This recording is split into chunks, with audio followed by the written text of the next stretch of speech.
here I am, reveling in this perfect evening. I'm comfortably sprawled out, feet propped up, the very picture of relaxation.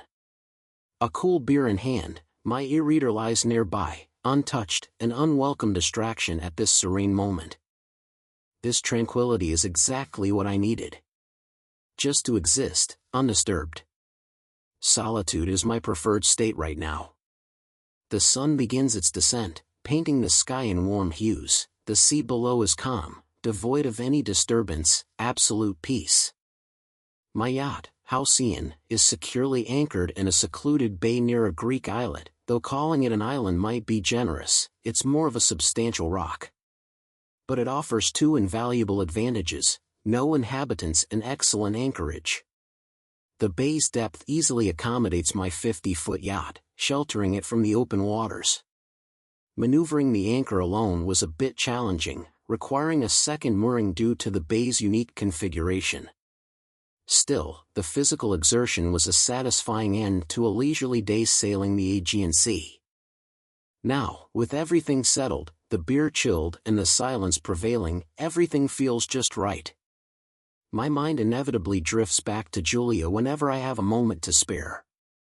Despite my efforts to push her out, she always finds her way back in. I seldom reminisce about the pleasant memories we shared, as doubt clouds even those. I used to believe we were blissfully happy together, but now I see it as a facade. She played the part of a loving partner so convincingly, it's a pity no camera captured her performance. She would have won an Academy Award for sure. Anger surges within me once more. No, I must stop this. Look at the sea, feel the warmth of the sun, appreciate the beauty around me. There are doves nearby, fascinating and often overlooked creatures worth observing, especially in this moment. Relax.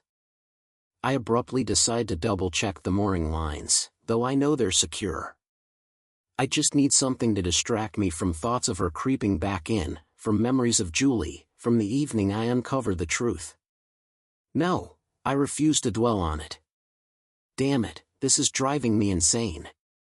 Driven by a sudden impulse, I plunge into the sea, swimming a brief distance to clear my mind and thwart the resurgence of anger. I'm determined not to succumb to the seething rage that has driven me away from others, particularly women, in recent months.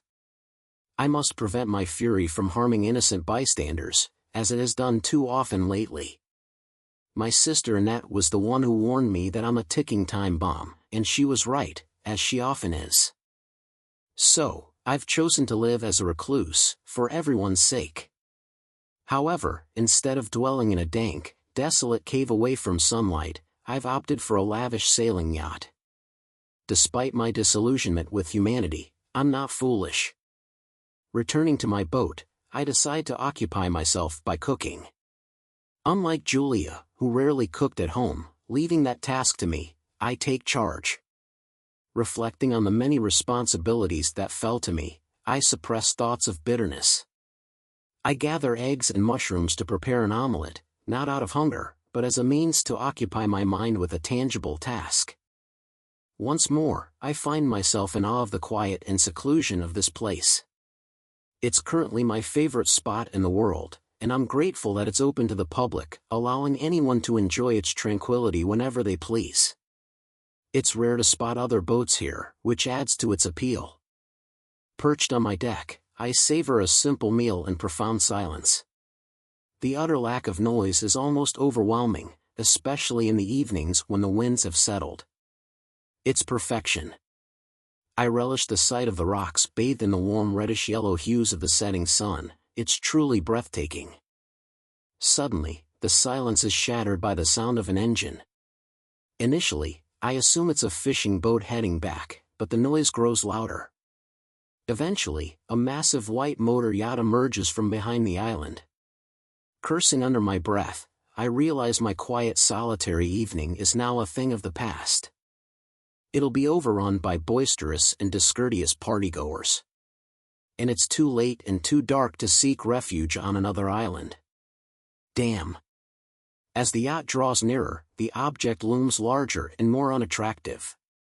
The thumping beats of techno music grow louder.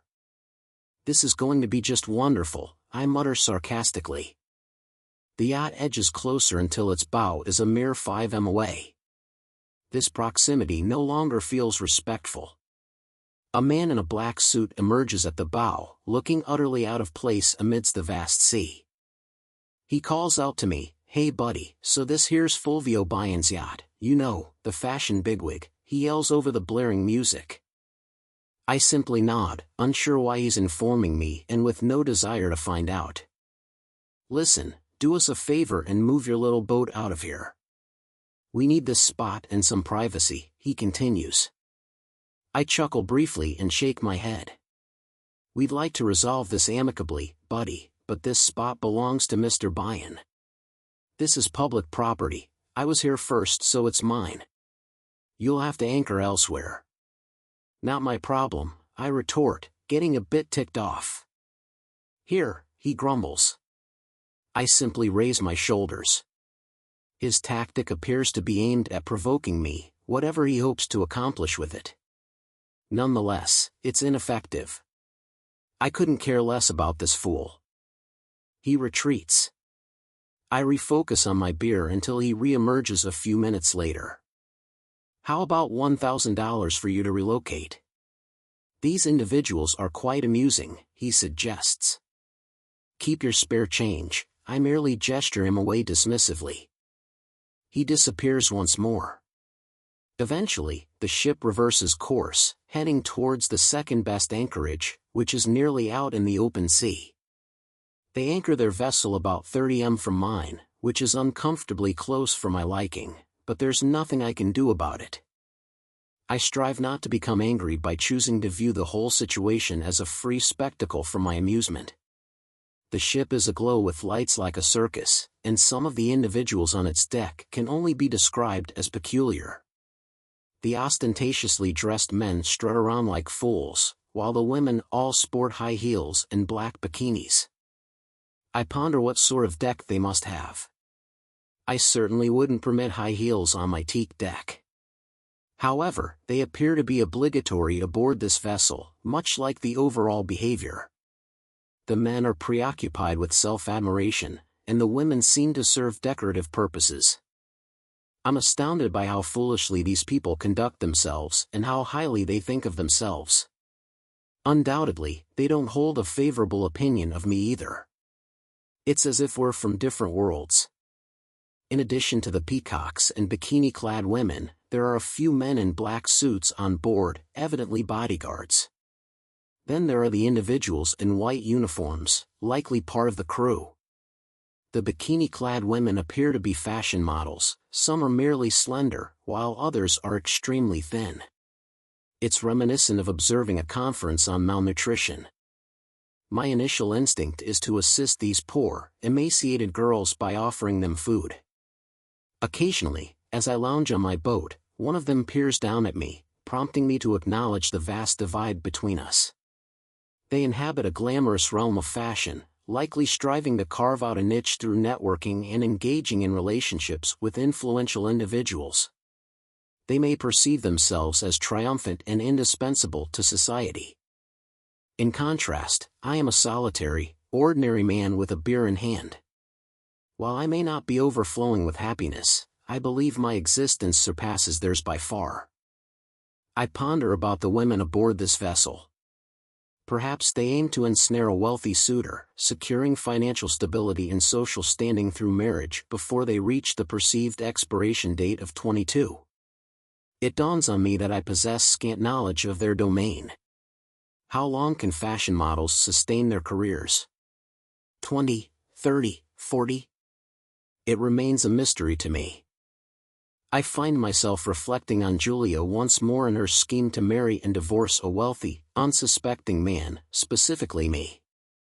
She completely deceived me. I genuinely cared for her, so discovering the true nature of our relationship and losing her caused me significant pain. Even now, it continues to affect me. My entire existence still revolves around her, albeit in a wholly negative manner. Suddenly, commotion on the deck of the luxurious yacht draws my attention back to the present moment. One of the women appears to be engaged in a heated argument with a small group of men, including Bayan himself. He stands out with his noticeably overweight stature among the crowd. His bodyguard stands beside him. For a fleeting moment, it seems as though he might strike her. It's almost absurd as they all simultaneously turn their heads in my direction. Whatever their intentions were with her, they suddenly realize they have an observer. I merely offer a smile and raise my beer in a silent toast. The overweight man and the bodyguard usher her indoors, seeking more seclusion. Whatever intentions they harbor, they don't bode well from this vantage point. She appears to share the same apprehension, vehemently resisting them. The bystanders, including other girls and a handful of men, observe with indifference, a lack of empathy that astounds me. She's aboard their vessel with no law enforcement nearby, utterly vulnerable, yet no one feels compelled to lend assistance. Abruptly, she breaks free and dashes toward the bow. Bayan and his henchmen smirk and leisurely pursue her, aware she has nowhere to flee. She's in their clutches, it's their ship. They possess the strength, wealth, and influence, they could easily ruin her career. They advance like predators closing in for the kill. Witnessing this ordeal turns my stomach. It's unjust. I feel a strong urge to intervene somehow, but I'm at a loss for how to act. The girl, filled with panic, scans her surroundings and shouts at the other passengers, but they simply ignore her, turning away. Just as I decide to grab my camera, she unexpectedly leaps overboard. This action startles everyone, myself included. The drop is considerable, yet she executes the jump gracefully, looking stunning in her high heels. It's a courageous move, but it won't solve her dilemma. She's got nowhere to flee, or so I think, until I realized she's swimming toward me. Despite her elegance, I can't admire the scene anymore. She's encroaching on my privacy. What options do I have? Send her back to those disrespectful men? Would I be any better than them? No, that's out of the question. I couldn't live with myself afterwards. The alternative is to take her in, to relinquish my cherished solitude. Worse yet, I'd have to be in the company of a woman, something I've sworn never to do again. Just what I don't need right now, a woman nearby. And not just any woman, but a fashion model, probably a spoiled, entitled brat, always whining and complaining, fully embracing her bulimia. I can practically hear her now. I can't eat this salad, it's not organic. Do you have Evian instead of the San Pellegrino? Where's my morning avocado? This boat is a joke. She's still swimming towards me. Great, a damsel in distress, potential female company. I'm freaking out. It's too late to sail away now, and I can't exactly turn her away if she wants to come aboard. She looked like she was in trouble on that ship. Fine, I'll take her to the nearest port tomorrow. She's just reached the ladder at the back. I'll help her up, but that doesn't mean I have to engage in much conversation. Women are trouble for me. I need to steer clear of them. I'm determined never to get hurt by one again. I need to keep my distance from this one. Deciding this helps me calm down a bit.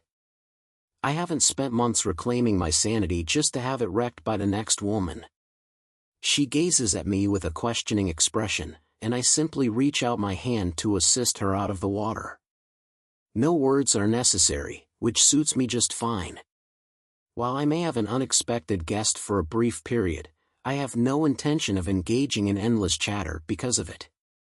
The situation speaks for itself. She's aware that I witnessed the incident on Bayan's ship, and my extended hand communicates my willingness to help. Wait, she's still wearing her high heels as she prepares to step onto my teak deck. I gesture towards her shoes, and she immediately comprehends. Oh, of course, sorry. She begins to remove them. I'm Anna, by the way, Mark, blast it. A few moments in female company and I'm already blabbering like a fool. She extends her hand once more. Our initial handshake seems insufficient considering I only helped her aboard. I understand her gesture and shake her hand again, a combined greeting and expression of gratitude. She rises to her feet, surveying her surroundings at a leisurely pace. It's evident she's not so much taking in her new environment as allowing me the chance to assess my unexpected guest. Perhaps she's simply affording me time to acclimate to her presence after thrusting herself into my home in such an involuntary manner. It strikes me as a considerate gesture given the circumstances. I can't help but wonder what a woman with a hint of sensitivity has been doing aboard that jerk ship. I don't necessarily need to hear her story, but I fear I'll end up hearing it sooner or later anyway. My latest visitor is an exceptionally attractive woman, fitting the expectations for one of Bayan's companions. Contrary to my assumption, she's not as young as I initially thought, likely in her mid-20s, only a few years younger than myself. Anna doesn't fit the conventional girl next door type of attractiveness. She's not simply cute or pretty. She embodies sheer beauty, and there's no denying it. If I were to see just a photograph of her, I'd immediately assume she's conceited and self-absorbed. Her features demand it, with a well-defined jaw and cheekbones, striking green eyes, and a perfectly straight nose. Not cute, but elegant, almost model-like. While she leans towards the slender side, she doesn't have that starved look some others do. Her bones aren't protruding, and she boasts petite yet well-proportioned breasts. Her hair, still damp, appears quite dark, making it hard to discern the exact color, but it's undeniably long. I used to think Julia was stunning and out of my league, but compared to Anna, she seems ordinary and unremarkable. Anna is so far beyond what I imagined as attainable for me that it's not even amusing anymore. In the past, encountering someone like Anna would have ignited my desires intensely. However, I've made a conscious decision to exclude women from my life, and I believe I've successfully conditioned myself in that regard. With Julia's malevolence serving as potent motivation, I can admire Anna's beauty much like I would admire a butterfly or a flower, without it stirring any desire within me. At least, that's the narrative I keep repeating to myself. After allowing me a moment to observe, she looks back at me. "Thank you for your assistance," she says, sounding somewhat hesitant, almost shy, which surprises me. Women who possess her appearance aren't typically shy. I expect them to be assertive and self-assured. However, it dawns on me that she genuinely requires my help, and much hinges on how I respond. I respond quietly, nodding. I want to establish early on that conversation isn't a priority for me. She looks at me with a puzzled expression, shrugs, and accepts the towel I offer her. Eventually, she smiles, likely labeling me as a grumpy sea dog, which I don't mind as it's not far from the truth. I observe the oddly lit vessel once more and notice Bayan engaged in conversation with two of his bodyguards. He appears animated, gesturing towards my boat intermittently. Could he be contemplating boarding my yacht to retrieve the girl? Engaging in piracy in Greek waters would invite more trouble than even someone like Bayan would desire, especially for a woman he could easily replace. He likely possesses an aversion to losing in any circumstance, even trivial ones like rock, paper, scissors. But who am I to speculate? Best not to delve too deeply, old chap, lest you become more entangled than you bargained for. Simply steer clear of those peculiar individuals. I look around and notice that she is watching the same scene, looking worried. There is no usual arrogance in her behavior. "I hope this jerk doesn't send his thugs to grab me," she remarks.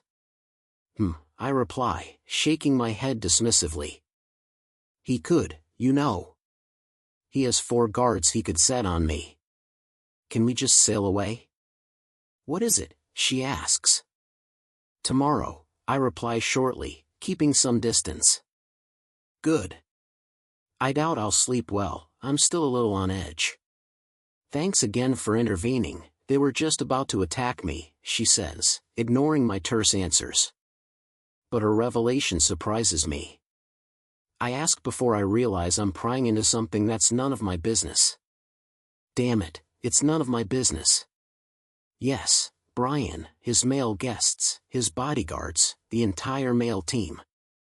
The others weren't thrilled, but they accepted it. Something just broke. I've endured a lot for very little, but today was the last straw. Damn it, indeed. I turned down Fulvio, buy-in, and one small refusal, and my career is over. This chapter of my life is already closed, she says, shocked by her own realization. I simply nod and emit a grunt, perhaps sounding sympathetic, or not. Despite its beauty, this fashion industry is utterly terrible. Yeah, you're right, she continues, even though I hadn't spoken. Maybe it's for the best this way. There's nothing I can do about it now, right? Leave the past behind, try something new. New opportunities will come, life is about change. She appears surprisingly optimistic again. How can she brush off something that completely shattered the life she thought she had? I wish I could. Or do I? Feeling hungry, she asks suddenly. Seriously, I'm always hungry. It's part of my job description. I've been hungry for 10 years now, she laughs. It's enchanting. Damn, what a woman. No, stop this, you fool. All right, just stop. To distract myself, I descend below deck to fetch some omelette for her. She follows me and looks around without a word. I offer her a plate with some omelette. Maintaining my sour mood is surprisingly difficult when she's nearby, but it must be done. There's no point in allowing myself to fancy this woman. I'm quite certain it won't lead to anything good. Wow, that looks really tasty. Thanks. Do you live alone here? I nod, making a concerted effort to keep my interaction with this woman to a bare minimum, fearing her infectious upbeat demeanor. Do you happen to have some clothes I could borrow? I didn't have time to pack, she says with that same dazzling smile. I nod again and retreat to my austere cabin to fetch her some sweats. It's hard to maintain my grumpiness in the face of her smile. Feel free to use one of the forward cabins, I tell her as I hand over the clothes. Thanks. Are they all available? Again, I simply nod. Why does someone like you live all alone? How do you manage to keep the women away? The shock on my face elicits that melodic laugh once more. Then, seeing my confusion, she lets up. Never mind. I'll go change. It's getting chilly in this damp bikini. There's more warmth in her smile than one would expect from a hot fashion model. As she turns and heads forward, I watch her for a moment, admiring her beauty from behind just as much as from the front. I shake my head, trying to decipher her cryptic comment. Over the years, Julia repeatedly emphasized to me that I was just an ordinary guy with nothing particularly special or appealing about me. She often reminded me how fortunate I was to have her, and I eventually internalized her words. Now, this stunningly beautiful woman, a genuine fashion model, no less, was inquiring about how I managed to fend off other women. With some time on my hands while she changed, I pondered this question. 2 minutes later, she approached me effortlessly, making my worn-out sweats look better than they had any right to. But then again, she was a fashion model. Quick changes and looking impeccable were part of the job description. Contrasting this with Julia, who could take half an hour just to switch shoes, I found myself amused at the thought of adapting to a woman who dressed swiftly. Hey, you've got a welcoming demeanor. I don't think you're as grouchy as you pretend to be, she remarked with a smile. I'm struggling not to reciprocate her smile, I manage somewhat. As her hair dries, it's clear she's a brunette. Not that it matters, she'd look stunning with any hair color. Damn it, Mark, resist this. It'll only lead to trouble and heartache. Mind if I stay below deck? I'd rather not remind Fulvio of my presence. I respond, trying to keep my replies brief, though it's starting to feel absurd, even to me. All right. See you tomorrow. Could I borrow your ebook reader? I nod once more and retreat into the safety of my cabin, grateful to be alone again. On deck early in the morning, I'm consistently grouchy. My sole companion, a cup of coffee, doesn't seem to mind. I could remain in bed, but then I'd be left to dwell on Julia. That's not productive. Yet even if I try to avoid it, thoughts of her persist. Julia despised my morning grumpiness. Now that she's no longer here to scold me, I've grown accustomed to this mood. I can wallow in self-pity about how life truly treated me without anyone to object. The racket from Brian's floating warehouse finally ceased around 4 a.m. Now, the ship appears and sounds deserted. I'm willing to bet they won't be stirring until noon. Good. I hear movement below deck. My unexpected guest seems intent on defying the stereotype I've assigned her as a fashion model. She's older than 20, not struggling with bulimia, not snobbish or hostile even when I'm almost rude to her, and now she's an early riser. What's next? She's a certified diesel mechanic? Morning, her head emerges from the hatch. Morning, I reply, sure that my grumpy demeanor is evident.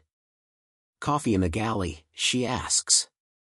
I respond, yes, and she disappears back down the hatch. It appears she's just as curt as I am in the morning, though much more pleasant to look at. Turning back to the sea, I see the calm surface of the bay reflecting images of Julia and her lover intimately entwined, mocking me. Damn it. I can hear my unwelcome guest making her way up onto the deck. Now that she's had her coffee, she'll be all cheerful and eager to chat about things I either have no interest in or would rather avoid discussing. And don't forget that dazzling smile of hers. Damn it. I don't want anyone trying to lift my spirits. I just want to wallow alone. Don't I have the right to do that? Anna, now I recall her name, surprises me once more. She doesn't utter a word. Instead, she settles onto the deck beside me and fixes her gaze on the tranquil sea. The air retains its crisp freshness, and the relentless Greek sun has yet to scorch everything in its path. Oddly enough, all I can see now is the sea. Julia has vanished. A comfortable silence envelopes us. So, what's the deal? She suddenly inquires. Deal? You saved me. What do I owe you? She appears slightly anxious now, as if anticipating unfavorable news and dreading hearing it. Did everyone who helped you in the past expect something in return? Damn, I didn't intend to engage in so much conversation, and I certainly have no interest in delving into her past, but her question catches me off guard. Yeah, pretty much. Your life must be pretty miserable, then. Yeah, right. Any woman as stunning as she would have men clamoring to do her a favor. It is I who study her. She's earnest, her beautiful face wears an expression of complete desolation. I avert my gaze, unsure of what to say. This silence is anything but comfortable. I'm thinking it might be wise to leave before Brian and his party wake up, I suggest. Is there anything you need from that ship? I ask her gently, surprised at my own tone. No, she replies firmly, as though she's rejecting her former high-fashion life and everything it entails. I acknowledge her response and prepare to depart. I hope she won't insist on helping me. Thankfully, she doesn't. Instead, she stands by the rail, silently watching the sea. Is that just her nature, or has she intuited that it's what I prefer? Either way, she seems to understand me better than I'd like. After stowing our coffee cups in the galley, I get to work. I retrieve and secure the mooring lines, fortunately managing without the dinghy. Bringing up the anchor with the winch motor will take some time and be noisy towards the end, but there's no avoiding it. Anna watches nervously as the noise increases, casting glances towards the floating Huyus. With little wind, I start the diesel engine. I want to put some distance between us and Brian, just in case the anchor winch has stirred someone on the Huyus. Brian can move swiftly if necessary, but I'd prefer to simply vanish. I watch as Anna visibly relaxes, her tension dissipating with the diminishing size of Bayan's yacht until it finally vanishes from sight. Surprisingly, she appears even more radiant, a transformation I hadn't anticipated. She sits beside me, content and peaceful, while I take the helm. With Bayan's vessel now out of sight, I grow weary of the diesel engine's incessant hum. I hoist the sails and silence the motor. Ah, the blissful quiet. Only the sounds of the wind, the waves, and the fluttering sails remain. I adjust the sails and return to steering. A comfortable silence settles between us once more. Occasionally, I glance over at Anna, who sits calmly, lost in contemplation of the ocean. With Bayan gone from view, she exudes an air of tranquility and ease. It strikes me as peculiar. She doesn't resemble someone who has just forsaken a career coveted by many. If it were Julia in her place, not that she ever would be, but hypothetically speaking, she would be anything but serene, anxious, perhaps demanding, and frantic, certainly. But serene? Not a chance. Unless what if Anna is sizing me up just like Julia did? Perhaps she's concluded that since I allowed her aboard, I must be the one to foot the bill for her accustomed lifestyle. Is that why she seems so carefree? Oh, damn it, I think, here we go again. Henry Higgins was onto something. Invite a woman into your life, and your piece is history. I swore I was done with that forever. I glance at her. She's turned away, gazing pensively at the sun-drenched ocean beyond the port rail. She appears utterly innocent, but then again, I remind myself, she's a model, well, an ex-model. They can project any image they choose. I glance up to check the sails, then out to starboard. What did she do to you? Her question interrupts my thoughts. I stare blankly at her. Well, damn it, I mutter. The morning was nearly perfect until now. Nothing, I reply, trying to compose myself, just a regular guy, sure. Handsome, obviously well off, sailing solo on a stunning boat, trying to mask his niceness with grumpiness. What's up, handsome, she says with a smile. I've noticed the first imperfection in her. She definitely needs glasses. You should discuss it sometime. We're all alone here, and I'm a good listener. But I don't want to push, she adds quickly. Thanks, I say, feeling somewhat flustered. Wow, am I that transparent? Yes, you are, she replies, laughing softly. I can't help but grin. Man, maintaining my guard isn't going too smoothly. All right, I'll play along. What's my next move, she asks, her cheeks slightly flushed. I can't predict what you'll say. I begin cautiously, but I do notice you attempt to maintain your distance by staying silent. She inhales deeply and meets my gaze squarely. Her expression reflects resolve, yet I sense a hint of compassion in her eyes. Or perhaps it's my own projection. You've endured significant pain. Your instinct is to withdraw and shield yourself from further harm, fearing another injury. It's a natural response, even animals do it. But eventually, you must unfurl and resume your journey. Though you move and converse, fear still grips you, especially in interactions with women. I understand. Yet, by isolating yourself, you confine your pain as your sole companion. What eludes you is that dwelling on your wounds only perpetuates the hurt, worsening your anguish. You deny yourself any solace by shutting out the world, leaving no one to witness your struggles. I envision myself enduring noble isolation, shielding myself so that no one, especially no woman like Julia, could ever inflict upon me what she had. But what if all I'm doing is brooding? I decide to give her the basics. Maybe she'll cease talking, and I can gather my thoughts or brood, or whatever. Okay, I was married to the woman who had been my closest friend since childhood, but it ended disastrously. She cheated, yeah, and in the end, all she wanted was my money. So, you understand why I'm a bit wary, especially when it comes to women.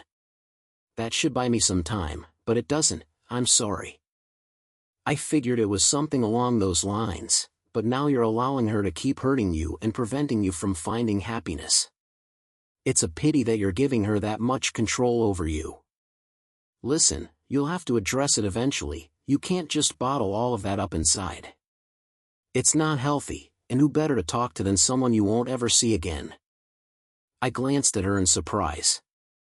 I suppose she's not making advances towards me after all. Don't fret. I already knew you intended to part ways with me at the next port, so your secrets are safe with me. She paused. Would it make a difference if I shared my story? I paused to consider. If she's sharing her story, she's not probing into mine, attempting to help me move beyond the pain of Julia. That unsettles me. But what if her experiences have been more challenging than mine, yet she's coped better? Then I'd have to expose myself to this intriguing stranger whose life is vastly different from mine. What would that mean for me?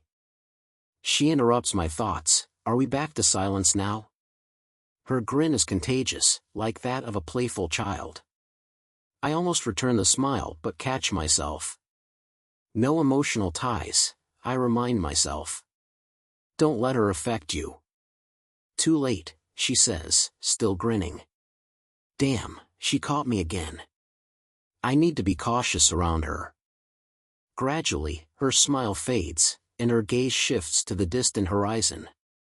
She speaks in a flat, rehearsed tone. I grew up in a small town where everyone knew me. There were kids who were smarter or more talented, but I was the one expected to make it big in the world, to be famous, you know? When all you're valued for is your looks, that means modeling. I quickly discovered I was at the bottom of the hierarchy. Quite a shift from being the princess of my little town. Suddenly, I was constantly told I wasn't good enough, over and over again, in the cruelest and most painful ways. She turns to me, her eyes pleading for empathy. Mark, receiving criticism on your work is tough enough, whether it's a project, a report, or anything else. But when that criticism extends to your own worth, delivered harshly and repeatedly, it can really take a toll, she said, pausing to gaze at the horizon. Like many models, I began to detach from my body as a form of self-preservation. It became more like a tool or a skill set than a part of me. I did everything I could to maintain it, exercising, eating right, you name it. But still, I never felt good enough. I was constantly overlooked. Then I noticed a pattern. Directors were choosing girls they were already familiar with, often those who had socialized with them or higher-ups. Socialized, of course, was a polite term for something more intimate. It didn't matter if the director was male or female, it seemed like that was the expectation. I resisted at first, but the pressure of not landing any jobs became unbearable, and I gave in. Surprisingly, most of them were respectful, even kind. By then, I had become accustomed to viewing my body as separate from myself. I was simply using it to secure work, enduring the jobs themselves. And slowly, I started to book gigs. Back in my hometown, seeing me in catalogs or advertisements brought immense joy to everyone. It was as though I carried the collective hopes and aspirations of the entire village. So, I continued, even though I knew I'd never rise to the top, and I began to resent my life. I empathized more with girls stuck in abusive relationships, their struggles became clearer to me, she concluded with a heavy sigh. I'm not really sure what ultimately made me change my mind. I have already been on countless cruises and understood what is usually expected of me. But for some reason, whether it's a competition or a group meeting, I've reached my limit. I hid in my cabin until the guards pulled me out, and you witnessed the rest. She pauses, turning to me. They never expected me to have the courage to jump. I probably wouldn't have done this if your boat hadn't been nearby and if I hadn't heard you arguing with them earlier that day. I was terribly scared last night, afraid that Brian would send his thugs after me. Believe me, For once I felt relieved that I had become just another interchangeable person. I wonder if I've ruined their bet, she muses, and a smile plays on her lips. I smile back to cheer her up. I still find it hard to believe that someone could reduce her to a simple pretty face. But it's over now. I'm done with this. The villagers will need to find someone else to put on a show for them. So what if I'm unemployed and broke? I've been in this situation before and survived. I will never sell my body again and let people dictate what I'm worth.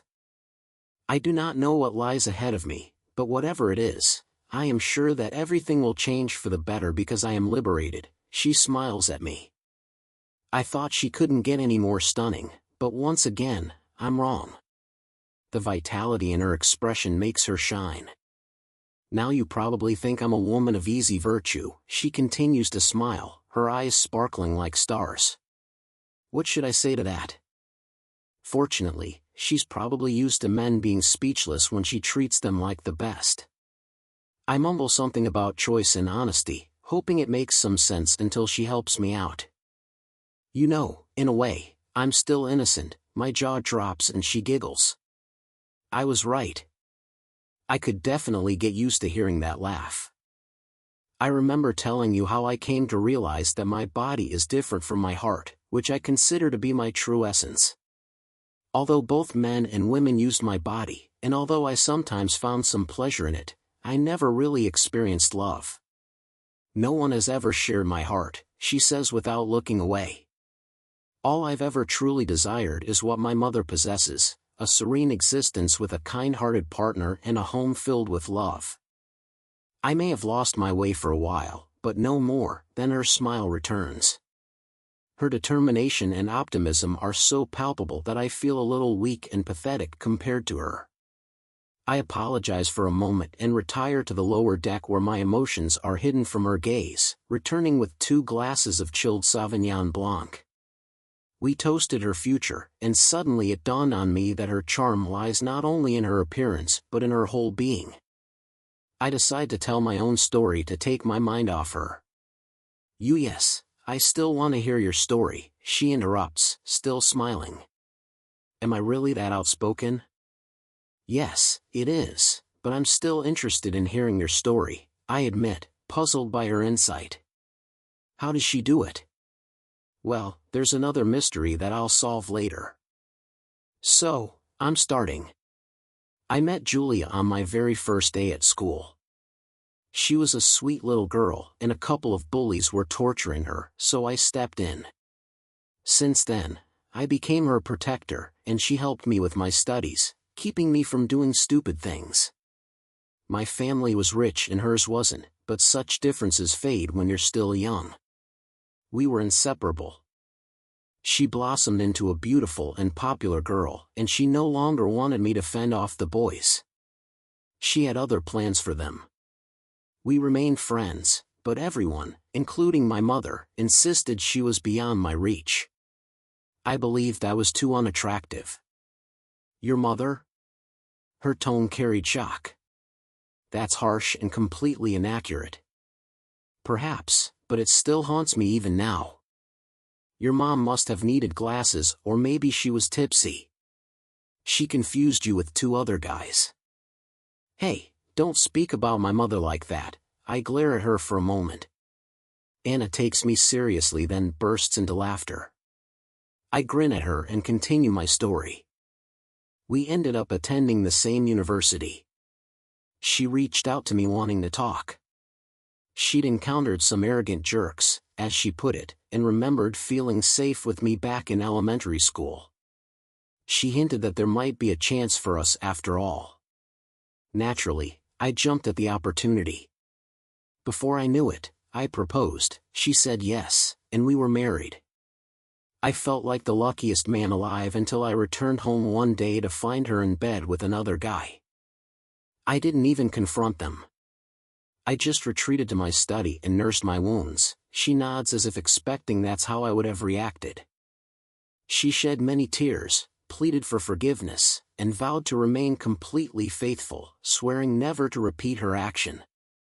I resisted initially, but my desire to have her back was strong, so I eventually relented.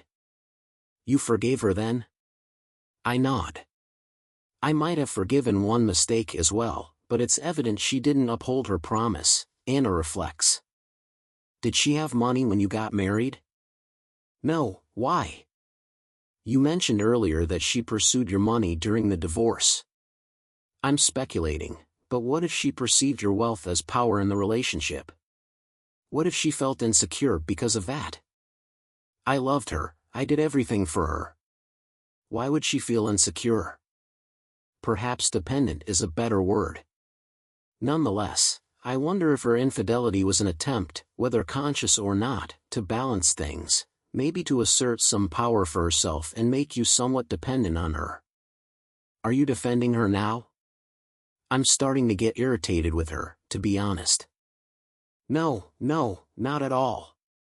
There are no justifications for breaking promises like that, none that hold true anyway. I'm considering your perspective. You're stuck in this lonely, isolated state.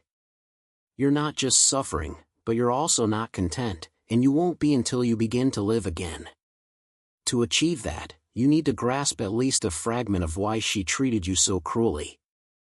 How do you know all this? I try to inject sarcasm. But she doesn't seem to catch it. She gazes at the horizon before replying, I don't know, I just do, I guess. She offers a wistful smile before turning back to face me. Go on, what happened next? I take a deep breath and recount the moment my world fell apart. It's almost embarrassing to admit how it all began. It was supposed to be a typical snooker night with my friends, but the power outage at the pool hall changed our plans. They suggested hitting the bars instead, but I opted for spending time with my wife at home. When I arrived, I found our apartment aglow with candlelight and soft music, one of our little traditions, it seemed. One of my friends must have tipped Julia off about my early return. I followed the trail of candles to our large bathtub. There she was, wearing that post-coital grin, sharing kisses and soap bubbles with some guy. I stood there, unsure of how to react. All I could manage was to clear my throat. That's where the expected narrative diverged. They both turned to face me, but instead of shock or guilt, they greeted me with smiles, a sudsy hand extended towards me, and the guy introduced himself. Hi, I'm Andy. Nice to finally meet you. As the bubbles dispersed, I could see him nestled with my wife, their arms around each other. It was at that moment that I came to understand the reality of the situation ahead, the breakdown of my marriage, the conclusion of a love I had cherished for a lifetime. I stood there shocked, struggling to hold back tears. The couple in front of me observed with a sense of empathy. I guess the bathwater hadn't cooled yet, Mark, Julia said. Don't be so distraught. It's not a huge issue. I still love you just as much as ever. This doesn't jeopardize you or our marriage. Nothing has to change. It was like she was speaking a foreign language with how little sense she was making. So you plan to continue with this? I asked. Absolutely, Mark. I love both of you. I'm sorry you had to find out like this, but it was inevitable. So maybe this is for the best. I'm glad you've met Andy. I think you two will get along. I was speechless, so I just stood there. Julia mistook my stunned silence for agreement and pressed on. You see, Mark, I've realized that I have feelings for two men, and Andy has already accepted it. And I know you will too once you see how happy we can all be. You're my husband, so naturally, you'll have me most of the time. However, now that you know, I'll spend some nights with Andy. I'll do it when you're out with your friends, you won't even notice I'm gone. And when we decide to start a family, Andy will use protection so we can be certain the children are yours, right Andy? Andy nodded eagerly. So you see, Mark, our marriage will be stronger, and everything will work out fine. What about your commitment to staying faithful? I interjected. Oh, that? Well, I suppose I rushed into it. Besides, I hadn't met Andy yet. Does meeting Andy justify breaking your commitment? Oh, Mark, don't be so dramatic. Consider this, Andy and I have been together for over 2 months. Have you received any less love from me, less affection or intimacy? No, if anything, our intimacy has improved since I've been with Andy, and you know it. He's not your competition, Mark. You see, Andy is the artistic type, unpredictable, spontaneous, the opposite of you. You're the better lover because you know me so well, but I also enjoy his company because he surprises me. I love you, Mark. You're not losing me. This doesn't have to be a big issue unless you make it one. She had been having an affair for 2 months, and I was completely unaware. She showed no remorse, instead, she demanded my acceptance. Her promise of fidelity meant nothing. I could feel the pain seeping into my heart as I watched my smiling wife and her lover. What if I refused to accept this? I finally managed to ask. She still smiled, but there was now an edge to it. I hate to say this, Mark, because I love you and I hope it never comes to this, but you need to understand. If you divorce me over this, I have to protect myself, Andy, and I. You know I'll make sure I get at least half of everything you own. I don't want to, but I will if I have to. Mark, don't look so sad. Remember, I've loved you since I was 6. It shouldn't be that difficult a decision. Continue enjoying everything you have now, including your loving wife, or lose me, your home, and half of everything you own. She and her lover exchanged their warmest smiles with me, inviting me to accept my betrayal at their hands. I'm sure I had the same dumbfounded expression on my face that a cartoon character gets when hit in the head with a brick. Andy couldn't resist chiming in again. Hey, Mark, it is Mark, right? Why don't you stick around and join us? Oh, that's a fantastic idea. Julia exclaimed before I could say anything. Come on, Mark, don't be such a party pooper. It'll be fun, you'll see. She playfully blew suds at me and then kissed Andy on the nose. I'd had enough. I turned and walked away. I could hear them whispering to each other, giggling now and then. I didn't realize I'd said anything amusing, but you never know. I packed a small overnight bag and left. I paused. I'd been so wrapped up in recounting the story that I'd forgotten Anna was even present. Nonetheless, she was right. I needed this. I booked a hotel room and went through the motions you'd expect, tears, curses, pounding the mattress, before finally falling asleep in a chair fully dressed. None of it made a difference, but when I woke up, something had shifted. Julia wasn't the girl I once protected or the woman I loved, she had become my adversary. My sole focus was safeguarding my assets from her and her lover. It wasn't about the money per se, but the principle of paying her for betraying me felt fundamentally wrong. I had a significant advantage unbeknownst to my wife. My wealth wasn't truly mine. It was tied up in a trust fund set up by my cunning grandfather, who harbored a deep distrust of women. He stipulated that I would receive a generous monthly allowance until I turned 40 or after my first divorce, whichever came first. He believed I would have learned life's lessons by then. Legally, I had minimal assets when Julia ended our marriage. Ironically, the divorce was about to make me wealthy. I promptly consulted my family lawyer, who assured me that the worst-case scenario would be a brief period of alimony. I dreaded the thought of giving her anything, but it was a compromise I could accept.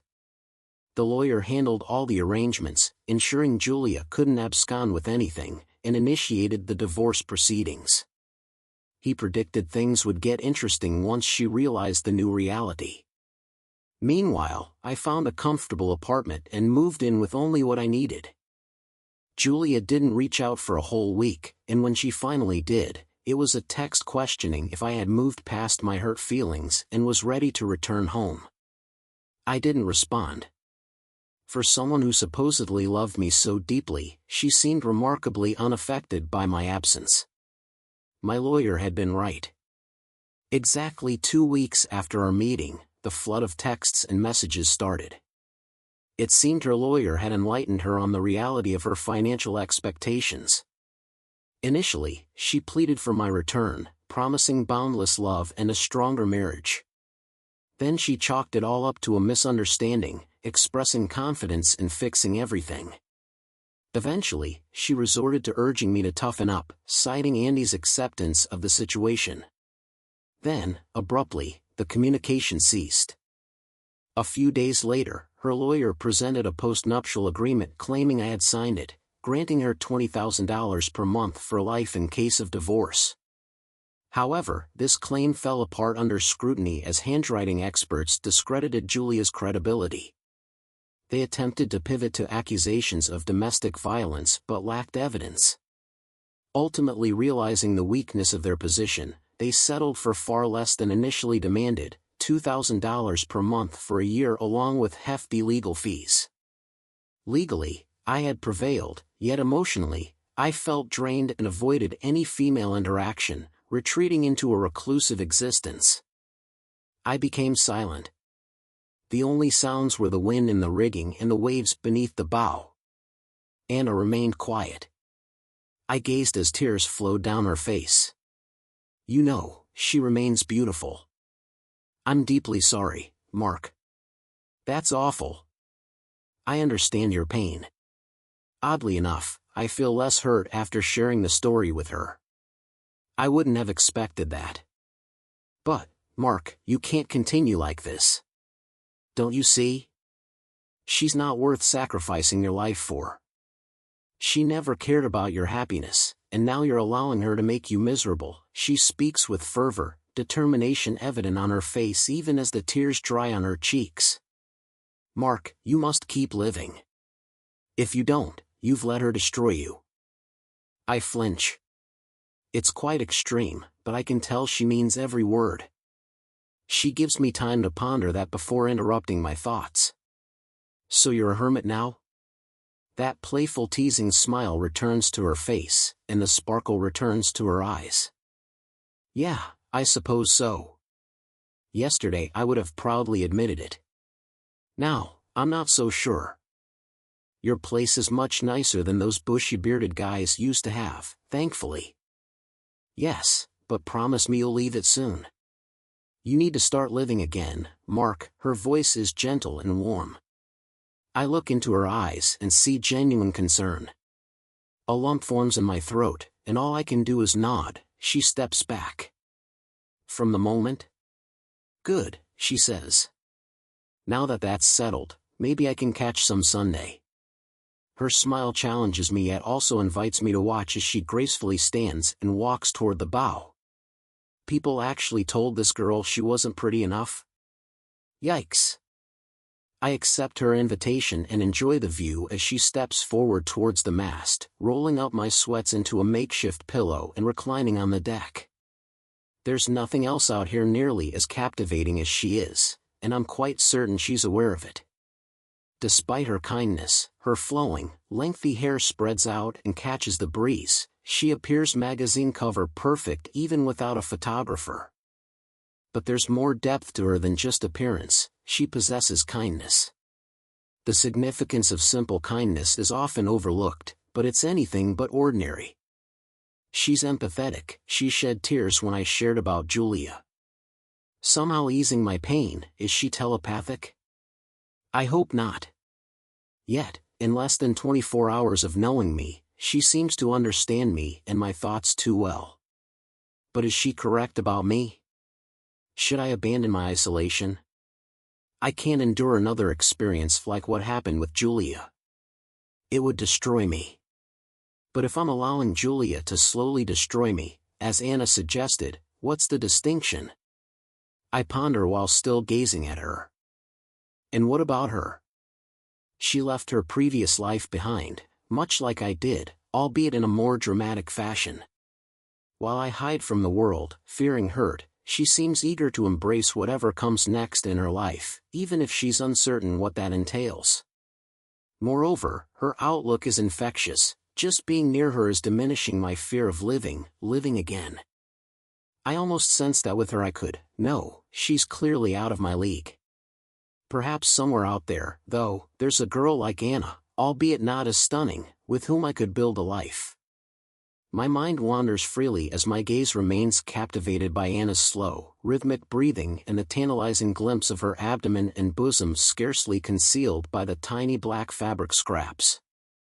Oh shoot, she's caught me staring. I thought she wouldn't notice with the sunglasses on. Maybe models always have a sixth sense. I don't know. Where are we headed? She asks, sounding indifferent. Naos. So, is that where you were planning to ditch me? She flips onto her stomach, takes off her sunglasses, and grins at me. No, not ditch you. I wouldn't. But, well, not like I had intended to. Oh shoot, now she's chuckling. I'm sorry, Mark. I shouldn't tease like that. I know it's not nice, but it's been so long since I've had someone to joke around with. Can you forgive me? I smile and nod.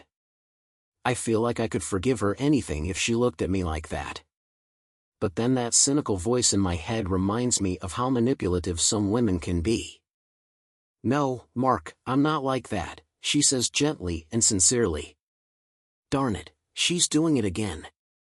I sense that she understands why I need to hear it and is willing to reassure me as many times as necessary. Wait, am I starting to understand her now? What's happening here? So, am I disembarking at Naos? No, I mean, not unless you want to. Or if you really need to. But you can if you want. I really enjoy having you here, but I wouldn't. Oh, darn, you can stay for as long as you'd like. She's enjoying my stumbling over my words way too much. I take a deep breath. I had planned to stop there anyway, to stock up on supplies. And you might want to grab some clothes. Is the story I'm sticking to. What's wrong, sailor? Not enjoying the view? She stands up and leans against the mast, striking a pose like a movie star. I stare in amazement. She laughs, then turns serious again. You know, I don't have any cash or credit cards, and I'm not sure if I can access my bank accounts from Naos. I might not be able to pay you back, at least not right away. I pretend to consider while approaching her. Well, perhaps I can come up with a way for you to repay me. I'm struggling to maintain a straight face, but I must be doing well. She gives me a look that says, oh no, not him too. How are your knot skills? I ask, still serious. She takes a slight step back from me. What kind of knots? There's a hint of nervousness in her voice I hadn't noticed before. Sailor knots. Hyen doesn't sail herself, you know, and since you're here, you might as well pitch in. I grin as she chuckles and playfully punches my arm. I almost had you there, didn't I? I enjoy having the upper hand in this banter. Looks like someone else has been deprived of some light-hearted fun for too long. She smiles at me. We sit opposite each other on the front deck as I begin to teach her a few knots. Despite the sail providing some shade from the intense Greek sun, it's still quite warm, prompting me to remove my shirt occasionally. Our eyes meet, and we exchange smiles. It's strange to have someone as striking as her look at me that way, but not so strange. That I couldn't get accustomed to. It's been a while since I felt this relaxed around a woman. We adjust the for sale more for practice than necessity. She surprises me with her athleticism, and it's a delight to watch her move. As my bikini-clad companion assists me in docking halcyon, I become the envy of the waterfront. She executes my instructions flawlessly, giving the impression she's been doing this all her life. Any preconceptions I had of her being just another superficial model quickly dissipate. Donning sweats, we head into town. Our first stop is the bank, where Anna discovers she can't access her funds from Italy and Germany without her ID or debit card. Consequently, she's shopping on my dime. Despite my initial cynicism, she defies stereotypes and opts for practical purchases, seeking my advice on footwear. Her selections are all of high quality but devoid of flashy embellishments. While she tends to her personal items, I take care of the food and supplies, and we both return to the town square weighed down with our purchases. As we departed from the docks, I had been amused by her perspiring in my clothes under the scorching midday sun. Now she's dressed in a delicate sundress, looking stunning, and it's her turn to chuckle as I stare in admiration. While she leads me along, undoubtedly a considerable portion of now's male populace wishes they were in my shoes. After boarding and stowing our purchases, we take a moment to unwind. Anna regards me earnestly. Each time I feel like I'm accustomed to her beauty, she looks at me differently or carries herself in a new manner, leaving me struck once more. "Thank you, Mark," she says. "I have some savings, and I'll reimburse you." "Shouldn't you keep your savings until you find a job or something?" "Well, perhaps, but I dislike owing debts to friends." Her smile is gentle, her eyes affectionate, and I feel a surge of panic. This is all happening too quickly for me. "We are friends," she reiterates. "Friends assist each other, like you helped me last night, even when you didn't really want to." We both acknowledge she's right. Friends don't harm each other. "And whatever occurs, Mark, I won't hurt you. Ever. And you know we're comfortable together." I was trying to recall when was the last time I felt simply at ease with a man. No expectations, no pressure, just friends. I can't even recall. "You're becoming comfortable with me too. There's another thing. You know how I always seem to know what you're thinking, how I can read you. You're the only person I can do that with." Damn, I pretend disappointment. "I was hoping you could read every like that and we could conquer the world." We share a laugh, and she looks at me intently for a moment. "So, my friend, what's the plan for tonight?" "Well, buddy," the word slips out before I can catch it, surprising me, but it fits just right. "I have no idea. I'm notorious for being the guy without a plan." "Perfect," she says with a grin, "because I've got one, and it's flawless. You're going to take me ashore to that charming seafood spot we spotted earlier, and we're going to have an amazing dinner together. And then we'll head back on board, and I'll fill you in on the rest of the plan." We venture ashore for dinner. The seafood joint isn't fancy. For a moment, I wonder if Anna will feel out of place. I'm pretty sure they've never hosted a fashion model, even a formal one, before. But it's clearly a long-standing establishment, clean and well-maintained, so I'm optimistic about the food. Sure enough, all eyes are on us as we make our way to the restaurant and are seated. Anna's accustomed to this attention, but I'm not. Sensing my discomfort, she leans in. "It's all right, Mark. I don't mind them ogling you. I'm not the jealous type." We share a laugh as we settle in. Luckily, places like this don't mind if you linger over dinner for hours, they take it as a compliment. The owner stops by a couple of times to express how delighted he is to see us enjoying his cuisine. If his real motive is to get a closer look at Anna, so be it. I can't blame him. And the food is delicious. There's something special about seafood that was swimming just hours ago. Most importantly, Anna is having a great time, and to my astonishment, so am I. At last, we leave the table. The proprietor and the waiter, probably the owner's son, bid us farewell as we stroll along the waterfront before returning to House Ian. Anna links her arm with mine. She speaks sparingly, I remain silent. Once aboard, I raise the gangplank and face her. She leans into me, presses the gentlest kiss on my lips, then withdraws. The glimmer in her eyes, whether from the shoreline lamps or not, renders her as always irresistible. "Thank you," she murmured softly. "I can't recall the last evening I've relished so much." She averts her gaze momentarily, concealing tears. After a pause, she meets my eyes again, a mischievous grin playing on her lips.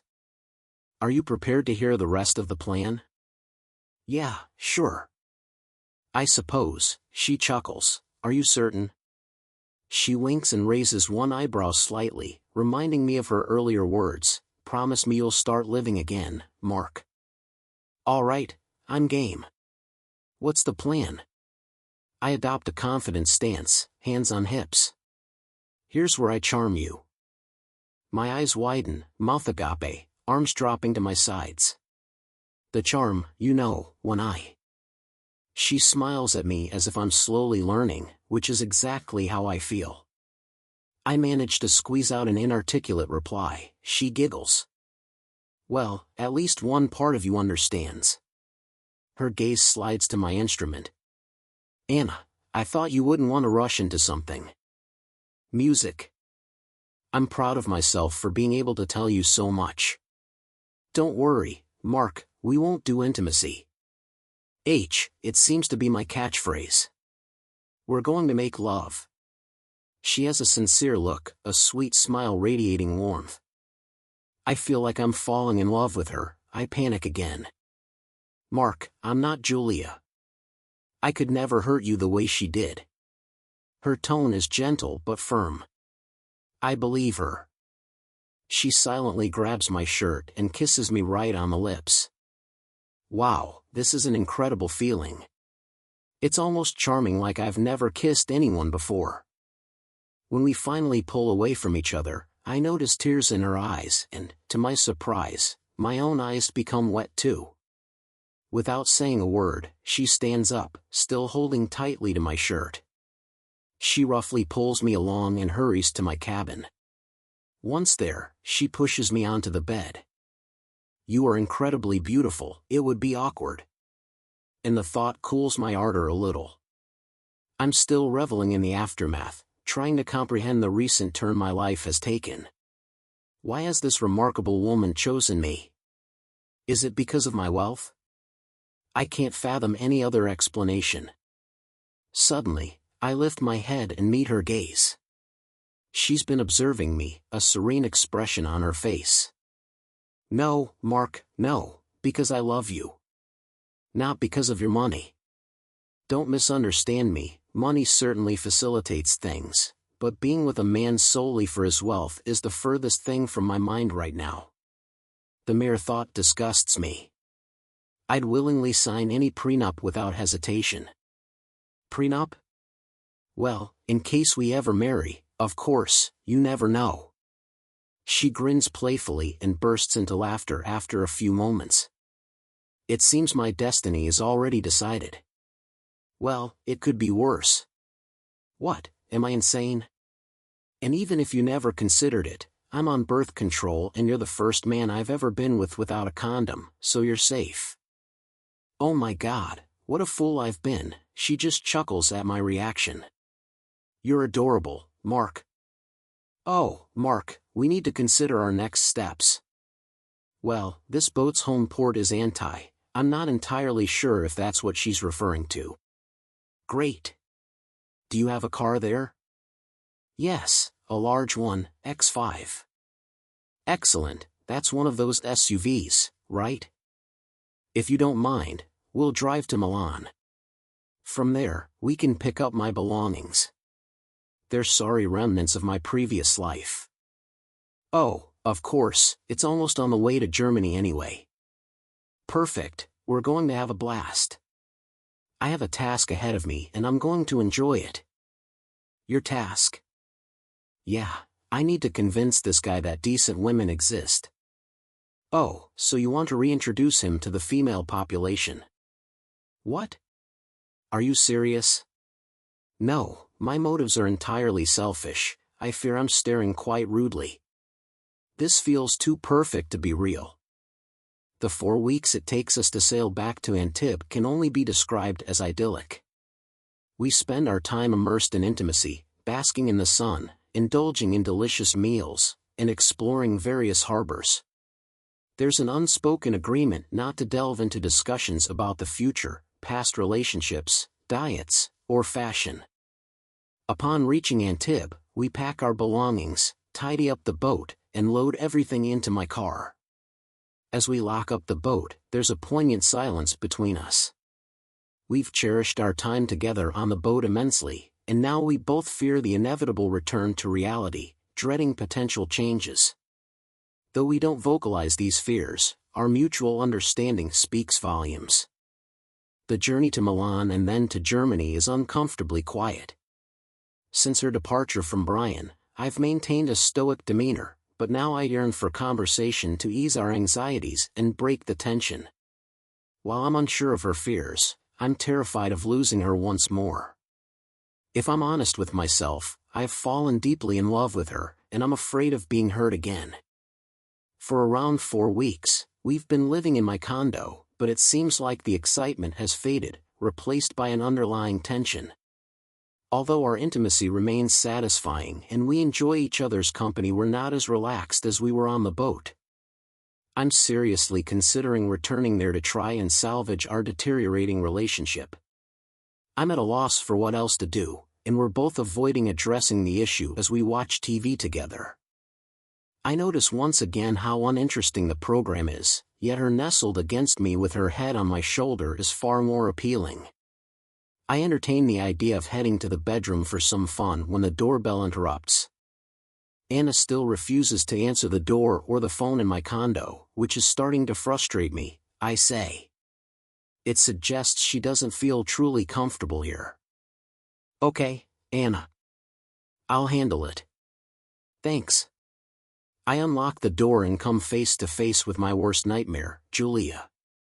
She's impeccably dressed, radiating beauty and malevolence. "Oh, darling, there you are at last," she chirps, throwing herself at me. Disgusted, ignoring my lack of response, she steps back to observe me. Well, don't you look stunning? Been catching some sun?" "It suits you," I reply. "Thanks. Aren't you going to invite me in?" Julia asks. "Please, come in," Anna says from behind me. "Julia, I hear," I say, still pondering how to shake her off. With a frown, I step aside. "Thanks." Julia walks in confidently. "And you are?" "Anna." "I'm Julia." I know, what a bizarre exchange, I muse as I close the door. Their voices suddenly turn sharp. If words were knives, the floor would be awash with blood. "Please, take a seat, Julia," I say. "Thanks," she replies. I'm still keeping quiet. "So, you're a friend of Mark's?" Julia asks. "I'm his girlfriend." "Are you being compensated for this? Are you insinuating that I'm a girl of easy virtue?" "Well, dear, let's not beat around the bush. You're quite attractive. Mark is very rich. I wouldn't imagine it's impossible some form of paid services." "No, I'm sorry. I wouldn't want to do your profession." "What? This is absurd." "So, you didn't marry him for money?" "No, absolutely not. It was just a misunderstanding during his failed divorce. We were made for each other. I truly love him." "So do I, darling. Let's be realistic. Mark is a nice guy, but he's not on our level in terms of appearance. So, I don't believe for a moment that you're here out of love." "All right, darling, let's discuss levels here. I certainly don't belong in yours. Don't underestimate yourself. You're attractive but not of model caliber. Now, let's talk about Mark. He's handsome, incredibly fit, honest, sincere, and caring. He's a catch, 1 in a million. I would be thrilled to have him. If he proposed, I'd marry him without hesitation." "Seriously?" I ask, completely shocked. "You're just after his money?" Expletive no. I'd willingly agree to any prenup. "Seriously, I ask once more." "Of course, you fool. What do you think I've been waiting for all this time? Why do you think I've been so anxious since we left the boat? Mark, please don't. This Anna woman is not right for you. You need me. I'm still in disbelief over my incredible luck, but I gradually rise to my feet and approach Anna. Anna, no. Mark, don't. Yes, Anna. Her smile stretches from ear to ear. Anna, will you marry me? Someone grabs my shoulder, attempting to halt me. I barely register it. I'm in a sort of trance, but I'm enjoying it. It's like a dream come true. It hits me that for 4 weeks, I've been expecting Anna to leave me for good. Now that she's back in Germany, can I really have her? Unbelievable. Yes, I will, Anna. Please, marry me. Ah, ye. I can't seem to complete this cursed sentence, I mutter. No, Mark.